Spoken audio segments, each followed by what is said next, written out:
उनकी हौसला अफजाई हो, वो आगे बढ़े और काम करे। और लाइब्रेरी जो कायम की तो हाजी जरीफ ने 9th क्लास से लेकर और जितने भी एकेडमिक जो कोर्स होते हैं तमाम एकेडमिक कुरान का भी बाबर इंतजाम किया, ताकि हाजी जरीफ ने एक पैगाम दिया कि चारों तरफ साम्राज्यता फैली हुई है, लेकिन मैं इसको तोड़ूंगा और तमाम अपने हिंदू और मुस्लिम भाइयों को साथ लेकर एक ऐसा कायम मतलब निजाम कायम करूंगा जिसमें हमारे बच्चे कुछ सीख कर जाए, शिक्षित होकर जाए, नगर का नाम रोशन करे, हमारे बाबरपुर का नाम रोशन करे।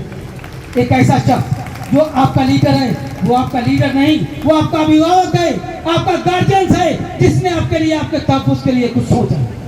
जो बेटी खड़ी तो कभी नहीं होना चाहिए। जोरदार तालियां ने यहाँ पर इसी के लिए।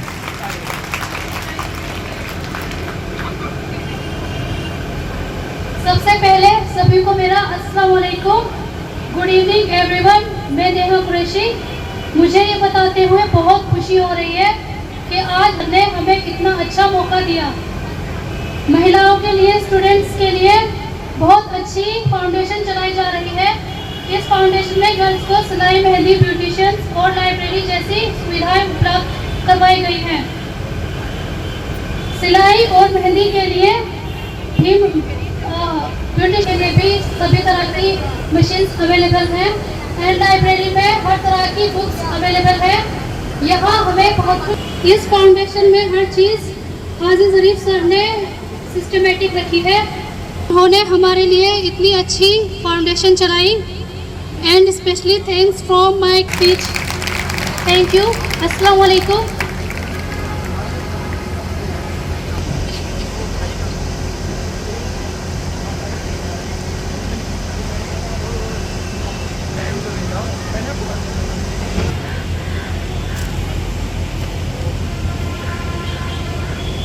स्वागत हो रहा है।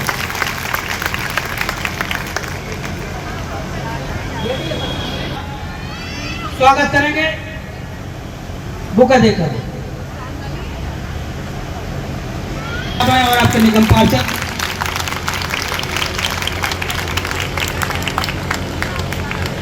सामान में कोई कमी नहीं होना चाहिए। तालियों की गड़गड़ाहट, बाबरपुर को बाहर भी लाना चाहिए। थाने के इंस्पेक्टर SHO साहब रुपेश खत्री साहब, जो हमेशा लॉ एंड ऑर्डर को बेहतर बनाने में हमारी मदद करते हैं। मैं हाजी नसीब आलम साहब से दरखास्त करूंगा कि उनको बुके दे करके स्वागत करें। चौधरी गुलफाम साहब मेरी आवाज़ सुन रहे होंगे, वो आए।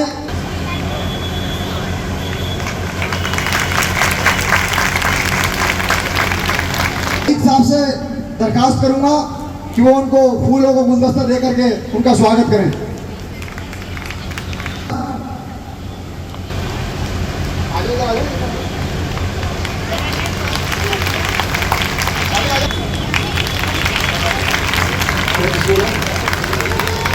का जो प्रोग्राम है उसमें हमारी मुख्य अतिथि हैं।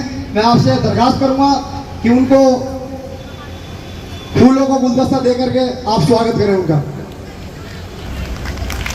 दरखास्त है वहाँ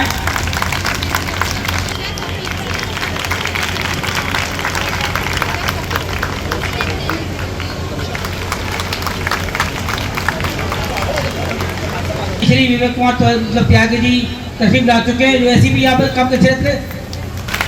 मैं दरख्वास्त करूँगा हाजी जरीफ साहब से कि वो उनको बुका देकर सम्मानित करें। शॉल पहनाकर हमारे ACP महोदय का स्वागत करें।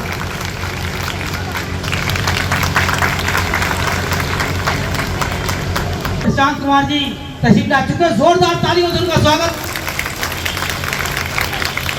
मैं दरख्वास्त करूँगा हाजी जरीफ साहब से कि वो बुका देकर और शॉल पहने। कंजूसी नहीं बिल्कुल भी। मैं दरख्वास्त करूंगा हमारे बीच में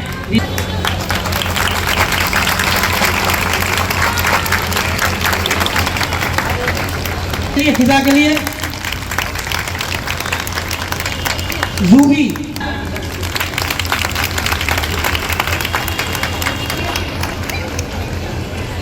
मुस्कान, आयशा शेख और ईशा जाकिर अली और उनके प्रशांत कुमार जी SHO हमारे। ये बच्ची प्रशांत कुमार जी भी सहयोग करेंगे उसमें बच्चों को सर्टिफिकेट प्रदान करने में।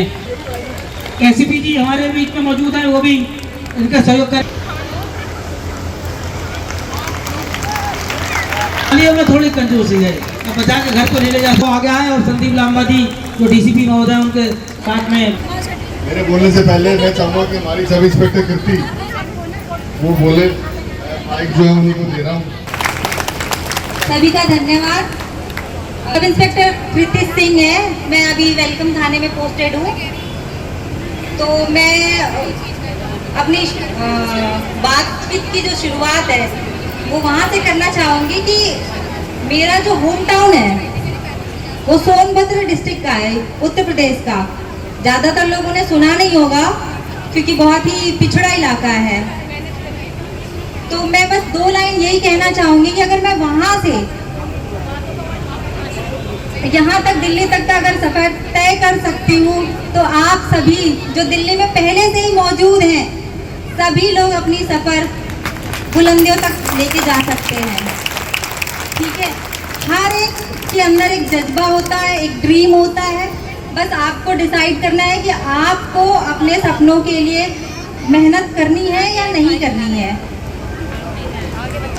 बाकी यहाँ पे सारे लोग मुझसे सीनियर जो उपलब्ध हैं मौजूद हैं, वो आप सभी को गाइड करेंगे। पकड़ा कि मुझे समाज के अंदर रिवोल्यूशन लेकर आना है। उन्होंने एक ऐसा काम पकड़ा कि आसपास जो सांप्रदायिक माहौल है इसको मुझे ध्वस्त करना है। वो कैसे ध्वस्त करना है कि हिंदू मुस्लिम भाईचारे से जिंदा करना है। इन्होंने बच्चों के लिए उनके पढ़ाई के लिए एक लाइब्रेरी का कायम किया और उसके बाद में उसके अंदर ब्यूटिशियन, मेहंदी और टेलरिंग के कोर्सों का आयोजन किया। जो बच्चे वहाँ पर सीख कर स्किल हासिल कर रहे हैं, एक ऐसा शख्स जो अपनी कौम के लिए, अपने लोगों के लिए, अपने क्षेत्र की जनता के लिए, अपनी आवाम के लिए एक सपने बुनता है। तो एक काउंसिल का काम नाली की सफाई करना होता है, कूड़े को उड़वाना होता है, लेकिन वो आदमी अगर इससे हटकर कुछ देख रहा है, इससे हटकर कुछ सोच रहा है, वो यकीनन आपका गार्जियन है, यकीनन वो आपका अभिभावक है, वो आपका लीडर है, सच्चा लीडर वही है। इसीलिए हाजी शरीफ साहब को दीगर लीडरों के मुकाबले में सब में अगर अलग पाते हैं तो उनकी ये खूबियां हैं। मैं दरख्वास्त कर रहा हूँ कि वो आए और आपको संबोधित करें। जोरदार तालियों से हाजी शरीफ का स्वागत कीजिए, जिनकी वजह से आज हम यहाँ मौजूद हैं। हाजी शरीफ साहब। नमस्कार, अस्सलाम वालेकुम। मंच पर तशरीफ फरमा हमारे मुख्य अतिथि डीसीपी साहब संदीप लांबा जी, विवेक कुमार त्यागी जी जो हमारे एसीपी हैं, रुपेश कुमार खत्री जी एसएचओ वेलकम, और ज्ञानेंद्र जी जो एडिशनल एसएचओ हैं हमारे वेलकम के, प्रशांत कुमार जी जिनको मैं हमेशा बड़े भाई की तरह भाई साहब कह के मुखातिब होता हूँ। लगभग पिछले 7-8 साल पहले 9-10 साल ताल्लुकात हो गए, उस टाइम से भाई साहब से ताल्लुकात हैं और हमेशा मेरा मार्गदर्शन करते कोई ज़रूरत पड़ती है मैं भाई साहब से फ़ोन करके भी पूछता हूँ, भाई साहब मुझे क्या करना चाहिए। आप सब लोग यहाँ आए, आपका तहे दिल से बहुत बहुत शुक्रिया। और मेरे एरिया से मोजिज लोग यहाँ तशरीफ फरमा है, नाम लूँगा किसी का छूट जाएगा तो शिकायत हो जाएगी।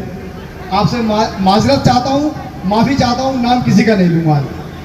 और मेरे क्षेत्र से मेरी बहनें और मेरी बेटियाँ भारी तादाद में यहाँ पहुँची हैं, आपका ही बहुत बहुत धन्यवाद और स्वागत। डीसीपी महोदय, आपको बुलाने का मकसद, ऐसा प्रोग्राम हर 4 महीने में हम करते रहते हैं। आज हमने प्रशासन के लोगों को बुलाने का मकसद ये है कि ये बच्चियाँ आपसे मोटिवेट हों। और हमने 2022 में एक चुनाव के अंदर एक वादा किया अपने क्षेत्र की बहनों से कि बहनों के लिए लाइब्रेरी बना करके देंगे। कहना बहुत आसान होता है, किसी काम को करना उतना ही मुश्किल होता है। जब क्षेत्र की आवाम ने मुझे 5000 वोटों से जिता करके भेजा और जीतने के बाद में जब चीज़ों को मैंने समझा, एमसीडी की कोई लैंड मेरे वार्ड के अंदर नहीं है, कोई जगह नहीं है। 2.5 साल राजनीतिक मंच नहीं है, राजनीति बात नहीं करना चाहूंगा। 2.5 साल एमसीडी जिस तरीके से चली आप सब लोगों को मालूम है। कोई फंड की व्यवस्था नहीं हो पाई। जब ज्यादा परेशानी देखी, क्योंकि हमारे यहाँ छोटे छोटे मकान हैं, छोटे छोटे घर हैं, जो बहन बेटी पढ़ना चाहती हैं उनके लिए एक साफ सुथरा और स्वच्छ माहौल होना बहुत जरूरी है।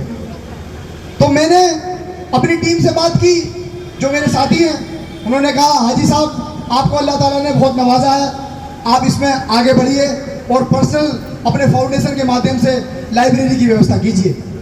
तो हमने करदमपुरी स्थित जो हमारा 100 गज का एक प्लॉट है, उसके अंदर एक फ्लोर पर साहब लाइब्रेरी बनाई और एडिशनल कोर्स, स्किल डेवलपमेंट का जो कोर्स हमने कराने की व्यवस्था की, हमने उसको एडिशनल मेहंदी, ब्यूटिशियन और टेलरिंग का कोर्स वहाँ से मुफ्त कराने का काम किया।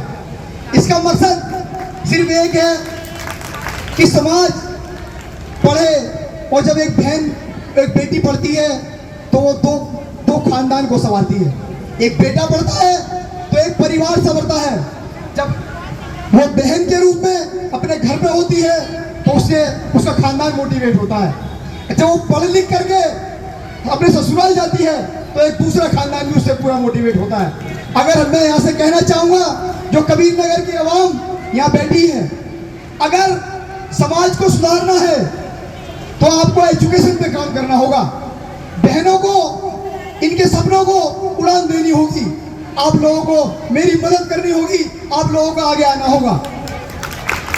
जिस तरीके से हमने कोशिश की और उस कोशिश को का आजू जो स्वरूप है जो है आपके सामने है। मैंने एक सपना देखा कि हमारी बहनें पढ़ें लिखें और आगे बढ़ें। तो हम आपको बताना चाहते हैं, हम चाहते हैं और कहना चाहते हैं कि जो शख्सियत यहाँ मंच पर मौजूद हैं, मैं कहना चाहता हूँ अपनी बहनों से, अपनी बेटियों से, आप इनसे मोटिवेट होइए। हमने लाइब्रेरी के अंदर पूरे कोर्स की व्यवस्था की है। IAS और PCS और नीट की व्यवस्था, सारी बुक्स वहाँ अवेलेबल हैं। आप लोग तैयारी कीजिए, कंपटीशन को क्रैक कीजिए और आप ऐसे संवैधानिक पद पर पहुंचिए जो जिससे कि पूरे मुल्क में आपका नाम रोशन हो, और जो है और जो हमारा समाज स्पेशल माइनॉरिटी से हम लोग आते हैं उसका नाम रोशन हो, और जो है आपको देख करके और बच्चे मोटिवेट हों। देखिए कहते हुए बस आपसे फिर एक बार आखिर में फिर आपसे एक दरखास्त करूंगा, जो यहाँ माएँ और बहनें और जो हमारे एरिया के लोग पहुंचे हुए हैं, आप लोग को अगर किसी टाइम भूखा रहना पड़े तो आप भूखा रहिए। भाई मेरी उम्र 39 साल है, मेरी पैदाइश कबीर नगर की है, जो मुझे सब लोग लगभग पुराने लोग जानते हैं। मैंने डाउन टू अर्थ बहुत छोटे बिजनेस स्टार्ट किया और मैं यहाँ तक पहुँचा।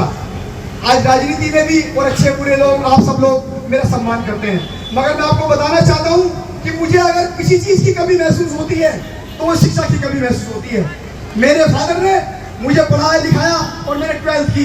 घर के हालात इतने बेहतर नहीं थे कि मैं आगे एजुकेशन ले सकूं, मगर मैंने वहाँ से बिजनेस को स्टार्ट किया और आज आपके बीच खड़ा हूँ।